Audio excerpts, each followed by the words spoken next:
Hello दोस्तों, स्वागत है आपका स्टडी मटेरियल चैनल में।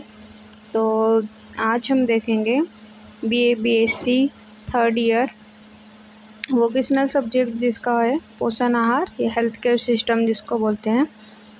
तो उसकी प्रैक्टिकल का सिलेबस और प्रैक्टिकल फाइल कैसे बनाना है, और आप अगर अपने कॉलेज पे भी डिपेंड करता है कि कौन से कॉलेज वाले किस तरह की फ़ाइल बनाने को बोल रहे हैं। तो हमारे कॉलेज में क्या है कि जो बुक डिपो में जो फ़ाइल मिलती है प्रैक्टिकल फ़ाइल, उस फाइल में मना करती है टीचर प्रैक्टिकल बनाने के लिए। अगर आपके कॉलेज में उस फाइल से प्रैक्टिकल फ़ाइल बनाने के लिए कह देते हैं तो कोई बात नहीं, और अगर मना किया जाता है तो आपको कुछ इस तरह से प्रैक्टिकल फ़ाइल बनाना है जैसे कि मैं आपको बता रही हूँ। हो सके तो आप कुछ इसमें से अलग भी ऐड कर सकते हो, इसमें कुछ और जोड़ सकते हो, या तो फिर जितना लिखा है इसमें उतना ही लिखकर आप तैयार करके सबमिट कर सकते हो। तो प्रैक्टिकल फाइल में क्या 5 क्या दिए हैं यूनिट या क्वेश्चन बोला जा सकता है, 5 है। तो उसमें से हमको हमारे टीचर ने सिर्फ 4 दिए हुए हैं। अगर आपको 5 दिया जाता है करने के लिए तो आप 5 कर लीजिए। इस वीडियो में मैं आपको सिर्फ 4 ही बताऊंगी। अगर 5 यूनिट का 5 जो क्वेश्चन है उसको भी अगर आपको दिया जाता है तो मैं अगली वीडियो में 5 नंबर का जो प्रैक्टिकल है उसको भी आपको बता दूंगी। तो चलो हम देखते हैं। तो पहला प्रैक्टिकल क्या है, 2 पोषण और स्वास्थ्य देखभाल कार्यक्रमों पर केस स्टडी। तो और दूसरा प्रैक्टिकल क्या है, प्राथमिक स्वास्थ्य देखभाल केंद्र और सामुदायिक स्वास्थ्य देखभाल केंद्र की रिपोर्ट तैयार करना। और तीसरा क्वेश्चन क्या है, किसी एक प्रोफाइलेक्सिस कार्यक्रम का पीपीटी प्रस्तुतिकरण। और चौथा है किसी एक संक्रामक बीमारी के लिए प्रश्नावली तैयार करना। तो मैं आपको बता दूं कि जो पीपीटी तैयार करने वाला जो क्वेश्चन है, तो इसमें सभी स्टूडेंट को कुछ अलग अलग टाइप के टॉपिक पर पीपीटी तैयार करना होता है, जो कि अपने मोबाइल से भी बना सकते हैं या कंप्यूटर पर बनाई जाती है अक्सर तो पीपीटी। तो उस पर आपको पीपीटी तैयार करना होता है। तो मैंने मलेरिया पर बनाई हूँ पीपीटी। अगर आप चाहो तो विटामिन्स पर भी बना सकते हो या अन्य किसी टॉपिक पर बनाया जा सकता है। तो अगर आपने वीडियो को लाइक नहीं किया और चैनल को सब्सक्राइब नहीं किए हैं अभी तक, तो आप चैनल को सब्सक्राइब कर दो और वीडियो को लाइक ज़रूर करो, और अपने दोस्तों के पास भी शेयर कर दो जिनका सब्जेक्ट है पोषण आहार हेल्थ केयर सिस्टम। तो उनको भी इस वीडियो से काफ़ी कुछ हेल्प मिल जाएगी। तो आप ज़रूर शेयर करें और चैनल को सब्सक्राइब और लाइक ज़रूर करें। तो चलिए अब हम आगे देखेंगे। आगे है प्रैक्टिकल 1 पूरा सॉल्यूशन के साथ में है। तो अगर आपको इसमें कुछ पेजेस मैंने कम लिखे हो, आप अगर कुछ ज़्यादा लिखना चाहते हो तो गूगल पर सर्च करके लिख सकते हो, या मैंने प्रैक्टिकल 1 का तो एक वीडियो बनाकर डाली हूँ, तो आप वहाँ से भी जाके देख सकते हो। बाकी प्रैक्टिकल के नहीं डाली हूँ तो वो भी डाल दूँगी जल्द ही, ठीक है। तो आप ये देख लीजिए। उद्देश्य से लिखेंगे पहले तो डालेंगे हम प्रैक्टिकल नंबर 1, और इसमें क्या करना है, पेज के दोनों साइड में आपको पेज नंबर डालना है, जिससे कि आपके पेज नंबर भी ज़्यादा दिखेंगे। और 1 साइड वाले पेज में लिखेंगे ताकि ज़्यादा पेज है ऐसा लगे, तो प्रैक्टिकल फाइल थोड़ी मोटी रहेगी, ठीक। तो ये रहा किन्हीं 2 पोषण और स्वास्थ्य देखभाल कार्यक्रमों पर केस स्टडी। वर्तमान में भारत के प्रमुख पोषण एवं स्वास्थ्य कार्यक्रम हैं एकीकृत बाल विकास सेवा योजना ICDS और मध्याह्न भोजन कार्यक्रम MDM, विशेष पोषण कार्यक्रम SNP, गेहूं आधारित पोषण कार्यक्रम WNP, अनुप्रयुक्त पोषण कार्यक्रम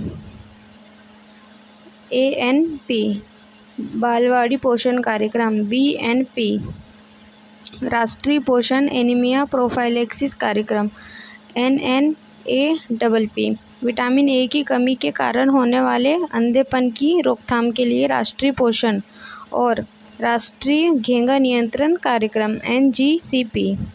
तो इस प्रकार से ये कुछ कार्यक्रम दिए हुए हैं, स्वास्थ्य कार्यक्रम। तो इनके बारे में फिर मतलब डिटेल्स में समझाया गया है। तो ये मध्याह्न भोजन योजना के बारे में, तो ये पहले उसके बारे में, फिर प्रस्तावना, फिर अंदर कुछ और टॉपिक भी होंगे। केंद्र सरकार की पहल, मध्याह्न भोजन योजना के तहत प्रतिदिन प्रति बच्चा पात्रता मानदंड, ठीक है, कुछ इस तरह से ये। फिर दिया हुआ है नीचे संगठन के बाद में हम देखेंगे क्या।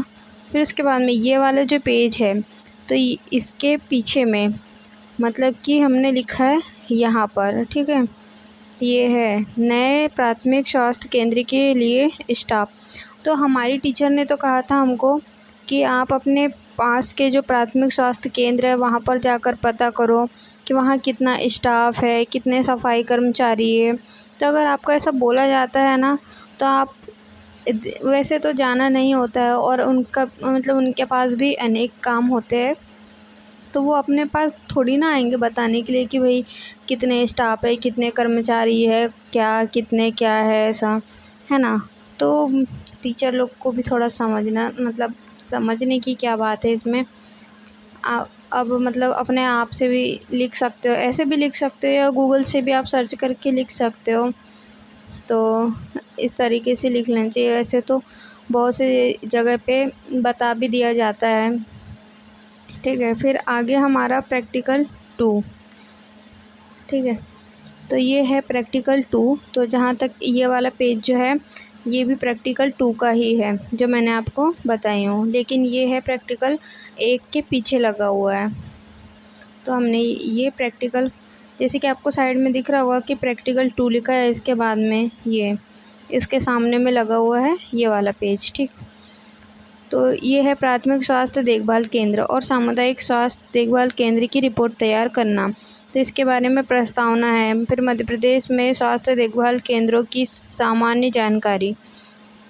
फिर प्राथमिक स्वास्थ्य केंद्र, एक प्राथमिक केंद्र के सामान्य कार्य निम्न है। फिर है प्राथमिक स्वास्थ्य सेवा। फिर आगे ये पे सामुदायिक स्वास्थ्य केंद्र के लिए स्टाफ, ये कुछ इस प्रकार से।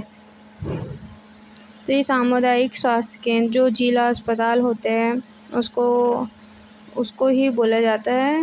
नहीं, जिला अस्पताल नहीं, जिला अस्पताल से शायद छोटा वाला जो अस्पताल होता है उसको बोला जाता है सामुदायिक स्वास्थ्य केंद्र। तो उसके बारे में ये है पूरी जानकारी। फिर ये प्राथमिक स्वास्थ्य सेवाओं में शामिल है CHC के बारे में महत्वपूर्ण जानकारी। फिर आगे ये हमारा तीसरे नंबर का जो प्रैक्टिकल है, जो PPT बनाने के लिए बोला गया है। तो PPT कैसे बनाते हैं मैंने आपको बताया अभी, कि कंप्यूटर के माध्यम से या मोबाइल के माध्यम से बनाई जाती है। तो अगर आप जिस भी टॉपिक पर PPT तैयार कर रहे हो तो उसका नाम कुछ इस तरीके से लिख लिया, मलेरिया प्रोफाइलैक्सिस या विटामिन्स पर, तो जो भी है, ठीक है। फिर एक कुछ इस तरह से फ़ोटो लगा दे, और ये जो वाइट पेज जो दिख रहा है वहाँ पर अपनी डिटेल्स लिखी होती है, जैसे कि नाम, क्लास और अपना रोल नंबर और कॉलेज का नाम और अपने पापा का नाम या हस्बैंड का नाम, जो भी है आपका, तो वो अपनी डिटेल्स लिखी जाती है यहाँ पर। तो ये होता है अपना फर्स्ट पेज हो गया, ठीक है।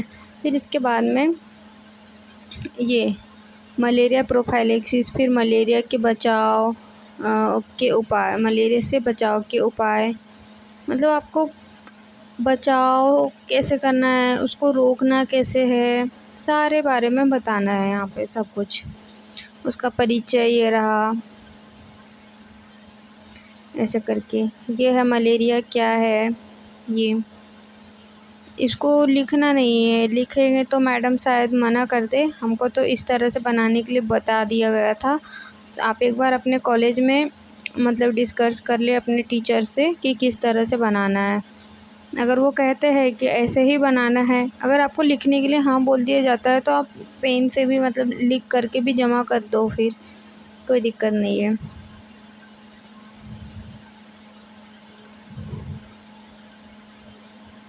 ये क्वेश्चन थोड़ा आपको देखने में दिक्कत जाएगी। ये इसको मैं रोटेट नहीं कर पाई, ठीक है। इधर सारे क्वेश्चन वैसे ही है, चलो कोई बात नहीं।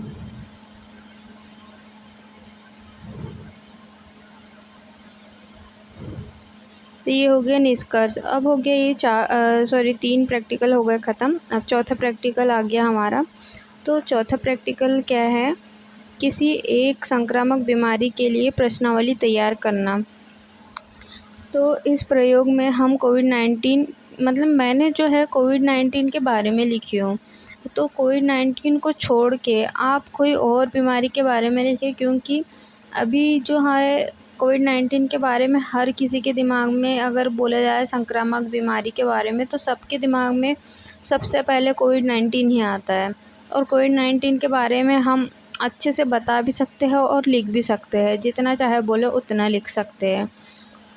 तो कोविड-19 को छोड़ के, क्योंकि कोविड-19 को देखते ही मैडम ऐसे बोल रही थी जैसे कि भाई सारे बच्चों ने वही लिख दिया हो। हमको तो बोल दिया गया था कि कोविड-19 अगर तुमने लिखा है तो तुमने उसको निकाल के दूसरा लगाओ, पर हमने नहीं लगाया। क्यों नहीं लगाया? क्योंकि हमने पहले लिख लिए थे।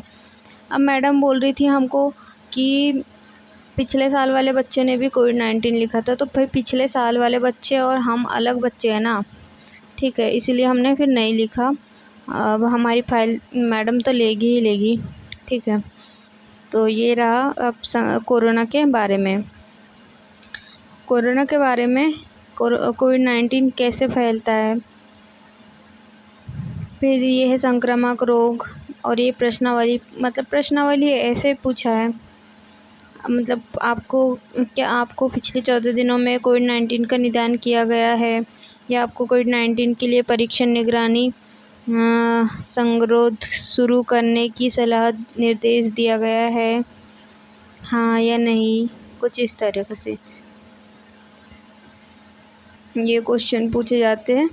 तो ये होता है हमारे यहाँ पे अब प्रैक्टिकल मतलब ख़त्म। इसके बाद में एक प्रैक्टिकल और है, तो मैं इसका अगले वीडियो में उसके बारे में बता दूँगी। 5वां नंबर का जो प्रैक्टिकल है वो।